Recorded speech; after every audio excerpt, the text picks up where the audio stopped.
Salut les people! Bienvenue dans votre vidéo magazine.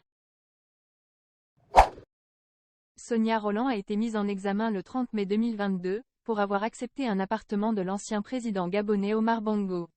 Elle a été mise en examen, car ce logement faisait partie des biens mal acquis, par l'ancien président corrompu.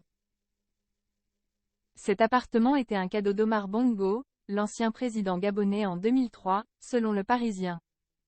Ce dernier est accusé de s'être enrichi, avec d'autres chefs d'États africains, via des activités délictuelles ou criminelles, comme des détournements de fonds, des transferts illicites d'argent public, de la corruption, ou encore des rétrocommissions, relate Le Quotidien. Le cadeau en question est un appartement parisien situé dans le 16e arrondissement de Paris, que feu le président du Gabon aurait acheté avec des fonds opaques. Le bien fait partie de la liste des biens mis en cause par cette affaire qui a débuté en 2007. Concrètement, Sonia Rolland a été mise en examen pour recel de détournement de fonds publics, de corruption et d'abus de biens sociaux, détaille Le Quotidien.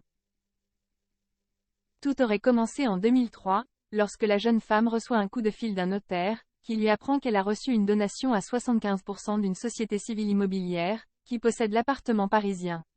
Les 25% restants appartiennent à un employé d'Omar Bongo. La quarantenaire aurait expliqué qu'après avoir été couronnée Miss France en 2000, elle aurait à plusieurs reprises rencontré les Bongo, notamment pour participer à la création de Miss Gabon.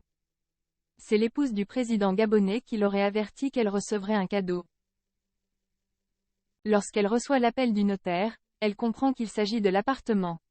Interrogée par la police en janvier 2022, l'ancienne Miss France a expliqué n'avoir jamais su comment le bien en question avait été financé. Alors âgée de 22 ans, elle confesse ne pas s'être intéressée au mode de financement du logement. L'accusation pense au contraire, que la jeune femme d'alors aurait dû connaître le mode d'acquisition frauduleux de ce bien. Son avocat, Charles Morel, a expliqué que Sonia Rolland a reconnu avoir fait preuve de naïveté, tout en contestant toute infraction. À aucun moment elle n'a eu connaissance de l'origine des fonds, ni du montage financier, elle a fait entièrement confiance au notaire. Sonia Rolland est sereine et ne doute pas qu'elle sera mise hors de cause à l'issue de l'instruction, estime Maître Morel. À très bientôt les people. Et n'oubliez pas, abonnez-vous pour plus de vidéos.